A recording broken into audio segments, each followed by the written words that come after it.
Irmãos, nós estamos aqui caminhando no panorama do Novo Testamento e adentramos agora no livro de Atos. Nós vimos na aula passada o autor, para quem foi escrito, o propósito, não é?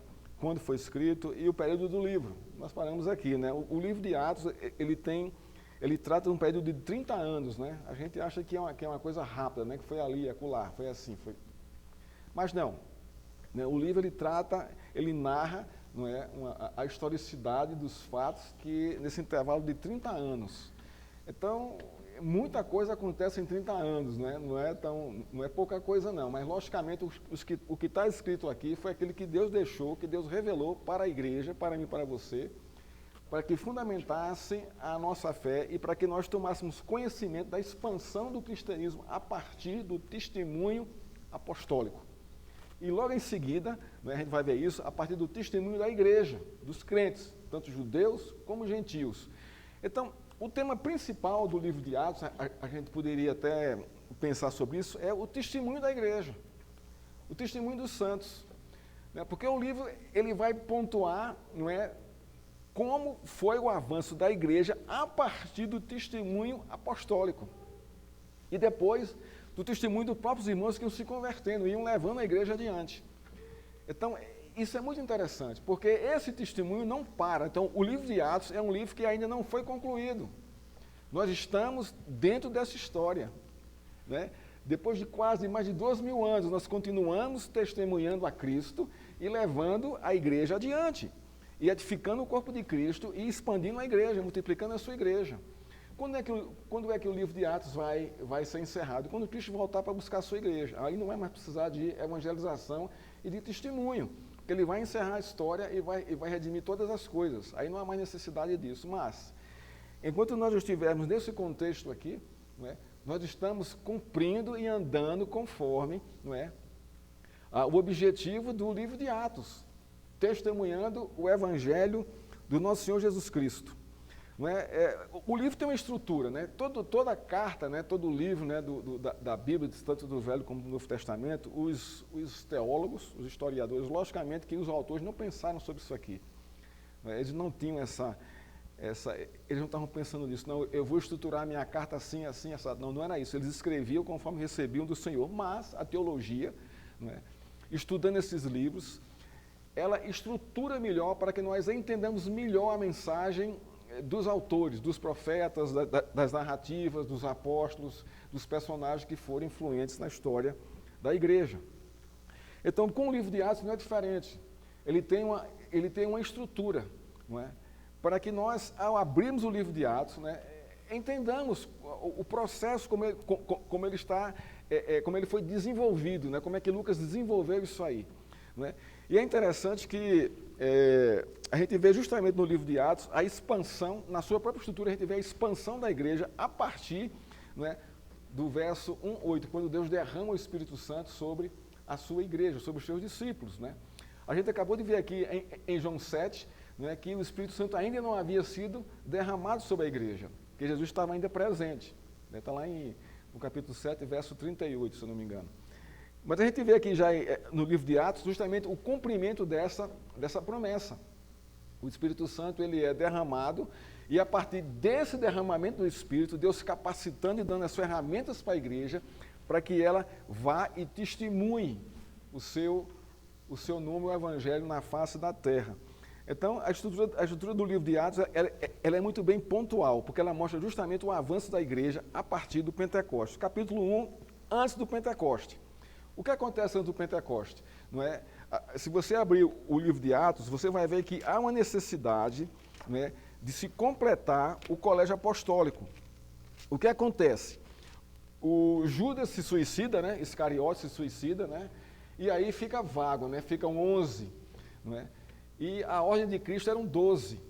Então, logo no início, né, do capítulo de Atos, há a promessa do derramado do Espírito Santo, e depois vem logo em seguida a escolha de Matias, que seria o novo integrante do colégio apostólico. Né? E aí, a partir do capítulo 2, vem o derramado do Espírito Santo. Então, nós temos no capítulo 1 né, a promessa do derramamento do Espírito Santo, vocês vão permanecer em Jerusalém até que, não é, do alto vocês sejam revestidos do Espírito Santo. E nesse tempo aí, não é, a gente vê aqui que também há a eleição, não é, de Matias. Matias é escolhido para ser apóstolo. Quando o colégio apostólico se fecha, se conclui com os 12, então logo em seguida vem o cumprimento da promessa no capítulo 2, né, o derramamento do Espírito Santo. Não é? E aí é interessante isso que do capítulo 2 ao capítulo 8, versículo 1a, nós vamos ter a igreja em Jerusalém. Então tudo começa em Jerusalém. O pontapé, né, a base, né, doutrinária apostólica está em Jerusalém. De Jerusalém a coisa se expande, né? Ela toma ali todo o Império Romano, né? O Império Romano naquela época era muito grande, né? Até a Espanha fazia parte do Império Romano, né? Eu estou lendo um livro que a igreja me deu, né, sobre Constantino, né? E era assim, era de uma expansão assim muito grande, né? Inglaterra, Alemanha, tudo aquilo estava naquele contexto envolvido ali com a expansão do Império Romano. Então era muito grande o Império Romano. E logicamente ali aquele império foi o império, aquele império ali do primeiro século, foi o império mais forte, maior, com mais expansão, né, de todos os impérios que houve na história. E a igreja de Deus, Deus aproveita esse contexto aí para expandir a sua igreja por esse mundo, por esse império todo. Então, quando o Império Romano rui e cai, não é, a igreja permanece. A igreja não cai junto com ele. Isso é que é interessante, né? Ela permanece nos locais onde está fundada e organizada.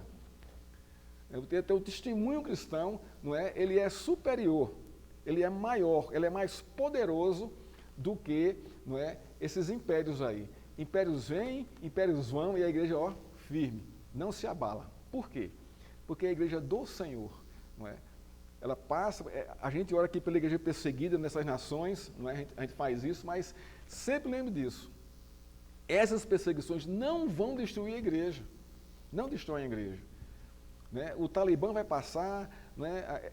Essas perseguições muçulmanas vão todas passar e a igreja continua firme. Porque o próprio Cristo diz, e as portas do inferno não prevalecerão contra ela. Né? Então, é uma guerra espiritual muito grande e passa a ser até física, né? Porque as pessoas perseguem e matam mesmo, como houve aqui também no Império Romano, né? Na perseguição a Cristo, e isso continua na perseguição à igreja. Pois não, Marlene?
É.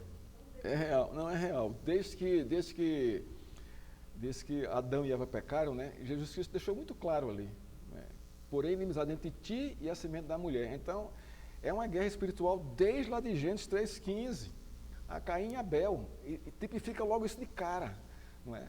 A índole, né, os filhos do diabo, né, Caim era filho do diabo, né, era da descendência do diabo, e a descendência da semente da mulher, a descendência de Cristo. E eles estão em luta constante, em guerra constante. Não é? A grande tribulação, irmãos, ela se apresenta já aí. Nós estamos vivendo isso. Não é? Agora, é bom também a gente pensar que essa grande tribulação, a gente não pode pensar numa tribulação universal.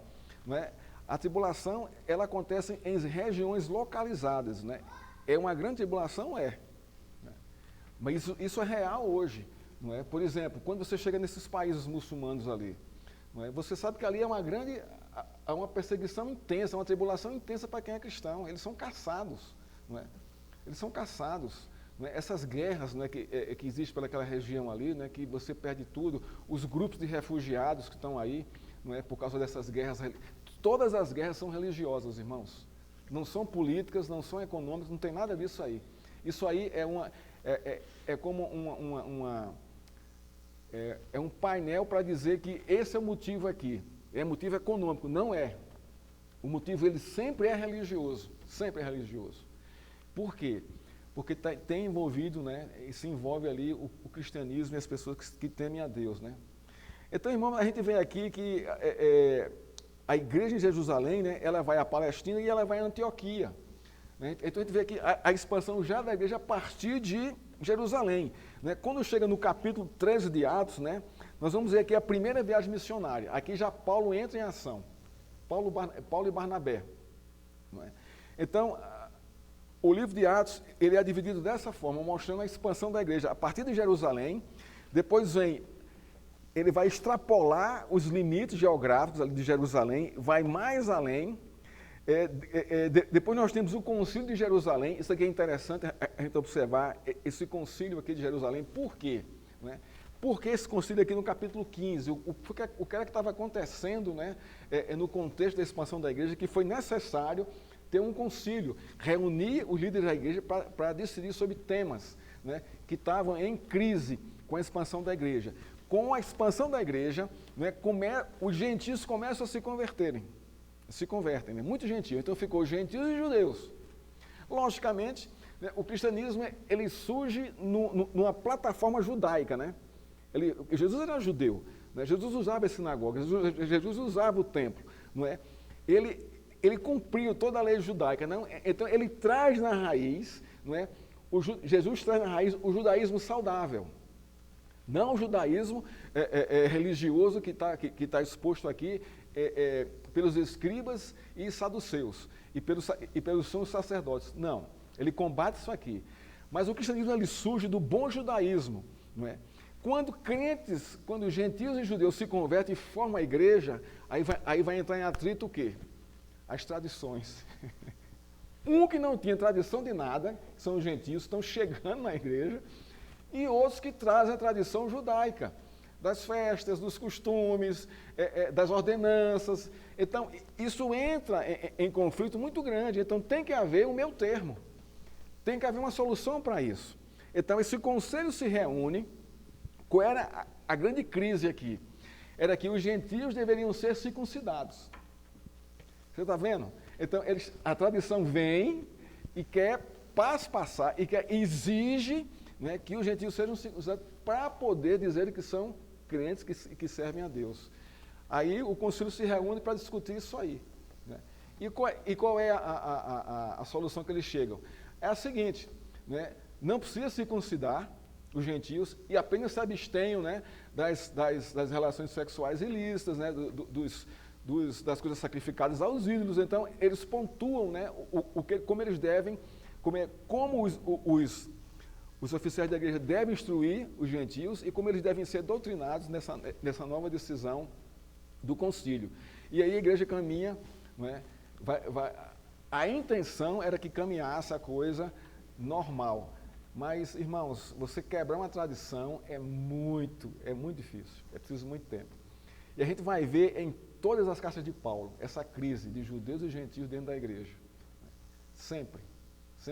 Ora um lado puxando, ora o outro lado puxando. Quando você pega ali a carta de 1 e 2 Coríntios, né, você vai ver justamente o lado gentil, né, puxando para eles. E os judeus exigindo também que certas coisas sejam cumpridas ali. Então as cartas, né, todas as cartas, todas elas, né, exceto Atos dos Apóstolos, né, eu acho que só o Atos dos Apóstolos, que é uma narrativa histórica. Todas as cartas escritas por Paulo, por Pedro, por João, por Tiago, por Judas, todas elas eram para corrigir práticas doutrinárias na igreja. Todas elas. Isso mostra o quê? Que a igreja é imperfeita, não é perfeita. não é perfeita. Então, todas elas tinham práticas no seu dia a dia, doutrinárias, que precisavam ser corrigidas, precisavam de orientação, de prumo teológico. Nós estamos tratando aqui do começo da igreja. Ora, se era assim naquela época, é assim até hoje, irmãos. A gente está sempre tocando aqui, sempre repetindo aqui, várias doutrinas aqui, não é? Para a igreja tomar conhecimento disso. Por quê? Porque as pessoas vêm lá de fora e trazem a sua bagagem religiosa, a sua bagagem cultural, a sua bagagem da visão de mundo, e quando chegam aqui são confrontadas com o Evangelho. Então, por isso que é necessário isso, da mesma forma naquele contexto. Não é? Imagina o que é isso, você está num mundo onde a idolatria era assim, uma coisa assim tremenda, tremenda. Todo mundo, sem exceção, exceto os judeus ali, não todos, mas os remanescentes, eram idólatras, puramente idólatras. Todo o Império Romano, é interessante que o livro que eu estou lendo mostra isso, todo o contexto político, social e cultural do Império Romano era movido pela religiosidade dos deuses que eles adoravam. Tudo, as simbologias, as festas, tudo, era culto a esses deuses aí. Até o ponto de os próprios imperadores se intitularem deuses, né? E serem adorados, né? Isso aí. Então, a expansão da igreja, irmãos, não foi assim uma coisa assim, não foi um sonho, não é uma coisa assim romântica. Não é romântica.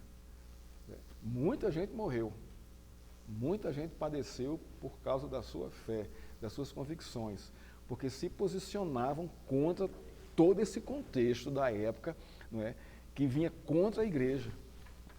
O Império Romano era assim, inescrupuloso, irmãos, feroz com o cristianismo, porque eles não adoravam César, né? Ave César, né? A gente sabe disso, que isso teve aqui no século XX, a gente viu isso aqui, Heil Hitler, né? É a mesma coisa. Hitler era o imperador. E era adorado pelo povo, né? Foi forjado a isso. A mesma coisa no Império Romano. Quando o Império obrigava que você se prostrasse diante dos deuses do Império, o cristianismo não se prostrava. E eles se diziam, nós não vamos fazer isso. Nós não vamos, então confrontavam, né? E eram mortos por causa disso. Não é? E a gente vai ver aqui, né, aqui em Atos, né, como Paulo sofreu com isso. Paulo foi perseguido, irmãos, dos dois lados. Era perseguido pelos judeus, né, porque ele era judeu fariseu, né, e o que ele pregava, né, ia de confronto às tradições, né, judaicas, que não tinham nada a ver com a Bíblia. Né. Então ele é perseguido por isso, e também era perseguido pelo Império Romano. Então Paulo estava, se ficar o bicho pega, se correr o bicho come. Esse era o contexto que Paulo vivia. Né. Onde ele ia, né, era perseguido. Tinha uma turba de judeus que acompanhavam a trajetória de Paulo. Onde ele chegava também para tumultuar, para perturbar, para perseguir, para dizer que Paulo era um desqualificado e que era um homem que tinha traído o judaísmo. Né. E muita gente acreditava nisso, né? O pior é isso, né? E ele corria. Então nós temos aqui a primeira viagem missionária. Depois dessa viagem é que surgem os conflitos entre judeus e gentios com relação à circuncisão e com relação às coisas sacrificadas aos ídolos. O Concílio de Jerusalém toma providência a respeito disso, mostra o que deve fazer, né? E eles voltam, né, a ensinar e a doutrinar a igreja a respeito do que foi decidido no concílio, sobre as suas resoluções. Depois nós temos a segunda viagem missionária de Paulo. Né?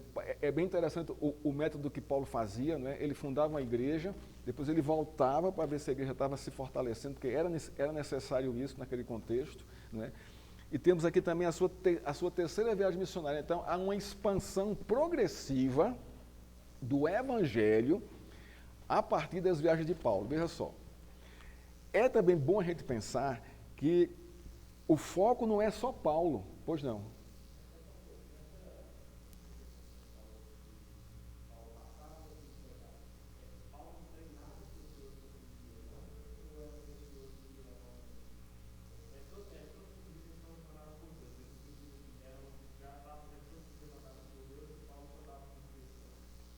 Olha, ele demorava nesses lugares, né? até formar uma liderança. Né? Essa é a questão. E Deus agia pela necessidade do contexto da época, né? Havia uma ação de Deus muito grande por meio do Espírito Santo. Então, as lideranças eram formadas, né, nesse tempo do discipulado de Paulo. Não é? A igreja mais rápida que Paulo funda é Tessalonicenses. Ele passa lá 15 dias. Então, quando você lê a primeira e a segunda carta de Tessalonicenses, você vai ver que a segunda carta é para corrigir um monte de doutrina que eles estavam meio assim. Por quê? Porque foi muito rápido lá a passagem de Paulo por causa da perseguição. Mas ele deixou a liderança lá. É muito interessante isso. Né? E ele tinha líderes, né, que o ajudavam no seu ministério. Né? Timóteo, Tito, a gente vai ver Silas, né, Apolo, Áquila e Priscila. A gente vê que eram pessoas mais próximas que ficavam nesses locais aí para a manutenção da igreja. Pois não, Marlene?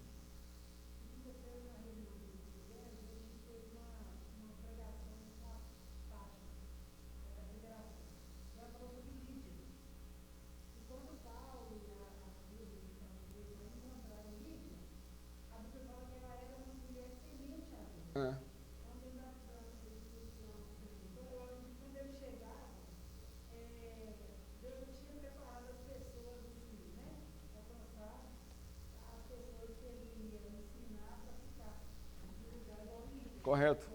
Corretíssimo. Olha só, olha a amplidão, como é que Deus está agindo e se revelando, né, dessa forma. Olha só, começa a pensar aí nas consequências dos exílios de Israel. Babilônico, assírio, persa, Egito, né? Tudo isso aconteceu. Só que, no retorno para Jerusalém, nem todo mundo vinha, ficavam lá. E ao ficar lá, foram criadas sinagogas. Então, quando você começar a perceber as viagens de Paulo, Paulo sempre, quando chegava nesses lugares, ia para a sinagoga. Isso é o quê? Isso é a expansão do judaísmo, né, por meio da dispersão dos judeus pela face da terra. Olha como é que Deus está agindo aqui. Né? Então, as sinagogas eram os pontos, era a base quando Paulo chegava para pregar o evangelho. Então, a liderança, né, de Deus já estava ali dentro. Só que quando Paulo pregava, havia o despertar do cristianismo no coração dessas pessoas, e elas entendiam e seguiam a Paulo. Então, veja só, Deus informando a liderança já a partir do próprio judaísmo. Do próprio judaísmo. Não é? Então, não é à toa as sinagogas, nunca foram à toa. Não é? Então, é de lá que surge. Então, líder era uma mulher que era temente a Deus, porque ela conhecia Deus de algum lugar. De onde? Aí você vai ver. Ela devia frequentar as sinagogas. Pelo menos ouvir alguma coisa de lá. Então, a liderança de Paulo, né, ela vai surgindo, né, a partir dessa expansão do judaísmo no mundo. Não é? E quando chega o cristianismo, eles são despertados por Deus para seguirem, não é, seguirem o cristianismo. E aí Paulo formava a sua liderança. Não é? Todos eles. Se você ler o livro de Atos devagarzinho, você vai ver que toda a liderança aqui de Paulo, ela é oriunda da sinagoga, do judaísmo. Interessante isso, né? Quando são judeus, né? Quando são gentios, não, né? Aí Paulo é a formação mesmo, que Deus desperta o coração desses homens, dessas pessoas, e elas se convertem e seguem, né? É como está em Atos 2. Vamos ver aqui em Atos 2 aqui, algo muito interessante, não é? Ele fala aqui que Atos 2, ao cumprir-se o dia de Pentecostes, né? Aqui está falando aqui do Pentecostes, né? Da festa de Pentecostes, né? Atos 2:1, estavam todos reunidos no mesmo lugar. Isso é os discípulos de Cristo. A ideia aqui é de pelo menos 120 pessoas. Né? De repente veio do céu um som, como de um vento impetuoso, e encheu toda a casa onde estavam sentados. E apareceram distribuídas entre eles línguas como de fogo. Aqui uma comparação, não eram as línguas de fogo, era como se fosse de fogo, né? Então, é difícil escrever essas coisas sobrenaturais, né? Então, Lucas vê dessa forma aqui, né? Ou ele pesquisou dessa forma aqui, né? As quais pousaram sobre cada um deles. E todos ficaram cheios do Espírito Santo e começaram a falar em outras línguas, segundo o Espírito lhe concedia que falasse. A palavra língua aqui no original, né, no grego é glossa, que significa idioma, né, que tem um alfabeto, não é, que é inteligível. Não é algo que não é inteligível, né? Como a gente ouve muito por aí, né? Essas línguas que a gente está acostumado a ouvir, não é? Não tem alfabeto, não tem tradução. Então, é uma língua que sem uso, sem desuso, não é? Aí você diz, não, mas é a língua dos anjos. Tudo bem. Aí, tudo bem. Agora me explica, como é que os anjos se comunicaram com os homens no Velho Testamento? Qual foi a língua que os anjos usaram? A língua dos próprios nativos. Porque senão eles não vão entender o que está acontecendo. Imagina se eles descem do céu e falam para os nativos a mensagem de Deus na própria língua lá que eles sabem. Eles vão entender alguma coisa? Não vão entender. O que é que está acontecendo aqui com o derramado do Espírito Santo aqui? A mesma coisa. Deus vai usar pessoas que não têm nada a ver com a cultura de outro país e vai usar essa pessoa que nunca passou por uma cultura inglesa ou uma cultura italiana ou espanhola, seja lá o que for, ele vai falar a língua daquela pessoa sem nunca ter passado por uma escola. Então, isso é o dom de línguas, que a Bíblia fala. Você fala um idioma que você nunca estudou, mas Deus te usa com um propósito. O propósito está aqui. É para a expansão do seu reino e a expansão do Evangelho. Não é para a questão pessoal, para você se ufanar e dizer, não, eu falo em línguas mais do que todo mundo aqui.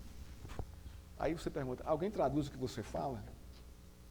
Então, na grande maioria, irmãos, ninguém traduz. Não há tradução. Essa é a verdade. Essa é a verdade. Muita gente se levanta e fala e traduz, né? Eu digo isso, mas a gente não sabe se realmente é aquela tradução.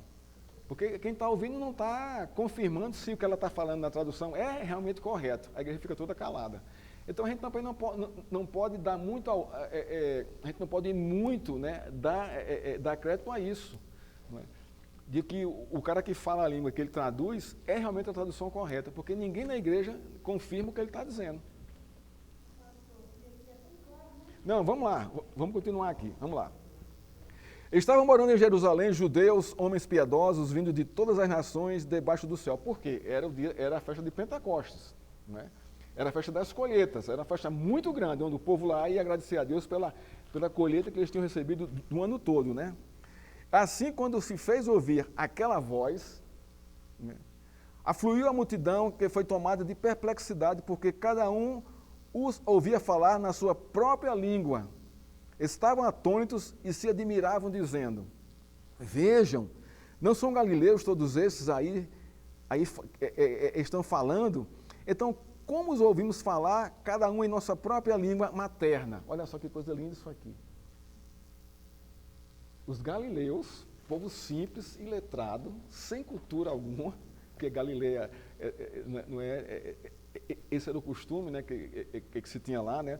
E esses homens falavam, né, nas línguas de cada um. Agora, vamos ver aqui. Quantas nações tinha aqui? Vamos lá, verso 9.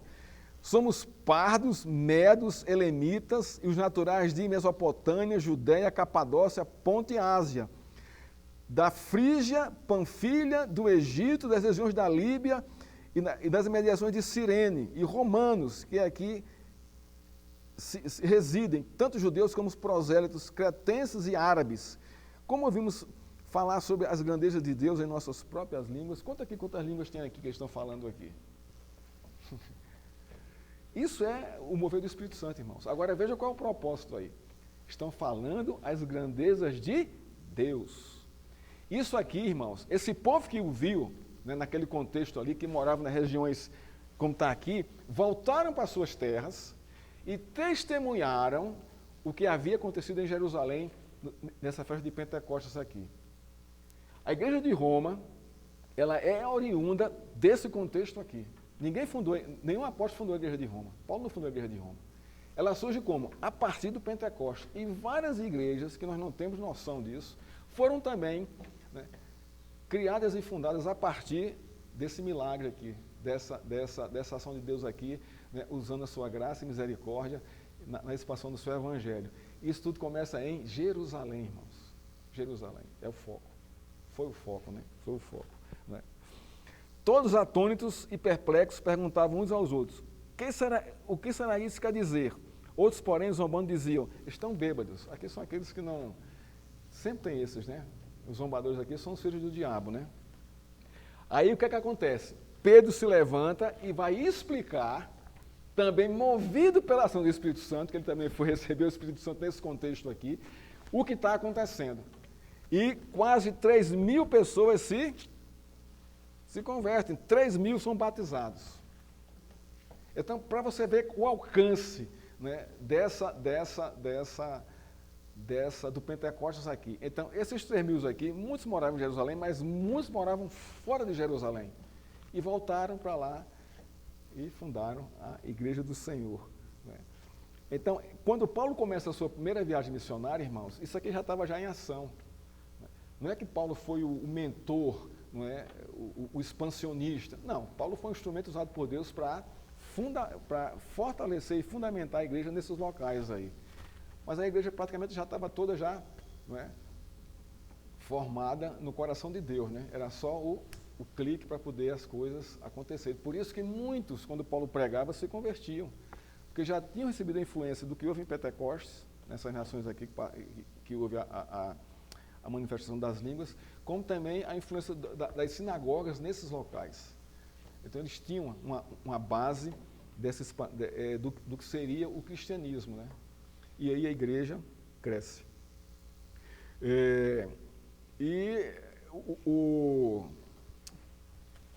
O livro termina, né, aqui na sua estrutura com a viagem e a permanência de Paulo em Roma, até a sua morte. Né? A sua morte. Paulo é executado, né, por Nero, né, é decapitado lá em Roma. Né?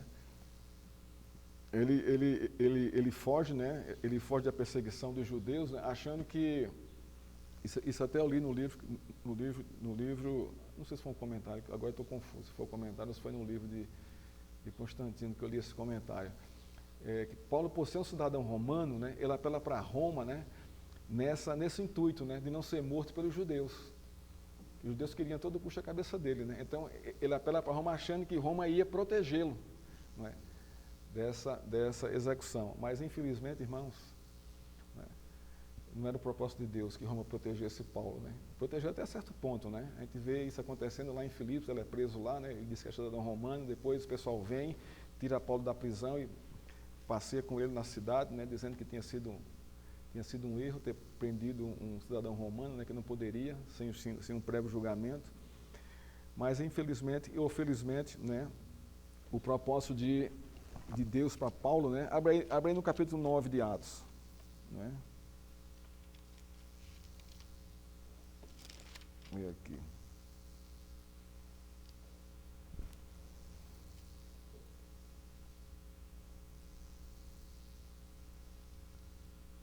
Capítulo 9, verso 1. Saulo, respirando ainda ameaças e mortes contra os discípulos do Senhor. Olha só, era terrível esse homem. Não era um homem fácil, não. Era um homem terrível. Era um verdugo mesmo. Não é? Dirigiu-se ao sumo sacerdote e lhe pediu cartas para as sinagogas de Damasco, a fim de que, caso achasse alguns que eram do caminho, veja só. Isso aqui Paulo nem começou. Onde era que Paulo estava pesquisando se havia cristão? Nas sinagogas. Olha aqui. Nas sinagogas. Por quê? Por causa do efeito do Pentecostes lá em Jerusalém. E lá eles ouviam a palavra de Deus, era pregada, era ensinada, né? Então ele vai aqui. Chamavam do caminho. Eu sou o caminho, a verdade e a vida, né? Então, esse caminho aqui identificava que você era um cristão, que você era de Cristo. Ainda não, porque só em Antioquia, né, é que eles são chamados de cristãos, né? Mas até aqui eles chamados de o caminho. Tanto homens como mulheres, os levasse presos para Jerusalém. Olha só. Enquanto seguia pelo caminho, ao aproximar-se de Damasco, subitamente uma luz do céu brilhou ao seu redor. Ele caiu por terra e ouviu uma voz que dizia...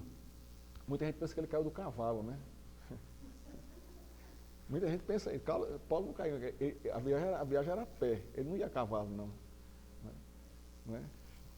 E uma voz que dizia, Saulo, Saulo, por que você me persegue? Ele perguntou, Senhor, quem é você? E a resposta foi, eu sou Jesus, a quem você persegue. Mas levante-se e entre na cidade, onde lhe dirão o que você deve fazer. Os homens que viajavam com Saulo pararam emudecidos, ouvindo a voz, mas não vendo ninguém. Então Saulo se levantou do chão e, abrindo os olhos, nada podia ver. E, guiando-os pela mão, levaram para Damasco. Esteve 3 dias sem ver, durante os quais nada comeu e bebeu. Aí vem Ananias aqui, né? Ananias aparece aqui a ele, né? Aí, o texto que eu quero é esse aqui, a partir do verso 15. Mas o Senhor disse a Ananias, vá, mandou Ananias para Paulo, né? Ananias morreu de medo. Quem era Ananias? Já era um cristão. Ele estava onde? Estava em Damasco. Quem foi que converteu Ananias? Paulo não foi. Os apóstolos também não foram. Talvez ele estivesse lá naqueles 3.000 que foram batizados. A gente também não sabe, mas a gente começa a perceber a influência do Pentecoste já aqui em Damasco. Olha só, né, como é que são as coisas, né? Ananias tem medo de ir lá para Paulo, porque ele sabia quem era Paulo. Mas, Senhor, disse Ananias, vá, aí o Senhor disse a Ananias, vá, porque é para mim um instrumento escolhido para levar o meu nome diante dos gentios e reis, bem como diante dos filhos de Israel. Pois eu mesmo vou mostrar a ele quanto deve sofrer pelo meu nome. Então, já havia a profecia de Deus para Paulo, de que ele ia sofrer por causa do nome de Cristo. Claramente isso aqui. Como é que Paulo termina a vida dele? Sendo degolado. Ele sofreu por causa de quê? Do nome de Cristo. Deus cumpriu a sua palavra. Por mais que Paulo pensasse que Roma ia guardá-lo, né? Não ia. Porque já estava escrito por Deus. Ele vai ver o que é padecer por causa do meu nome, né? É um instrumento meu. Não é? Irmãos, o exemplo de Paulo aqui, nessa questão do sofrimento pelo cristianismo, ele é comum a toda a igreja, a todos os crentes, se você viver piedosamente por Cristo. Você padece mesmo, de uma forma ou de outra. Né? Você padece escárnio, piada, você padece bullying, rejeição da família, dos amigos entre aspas.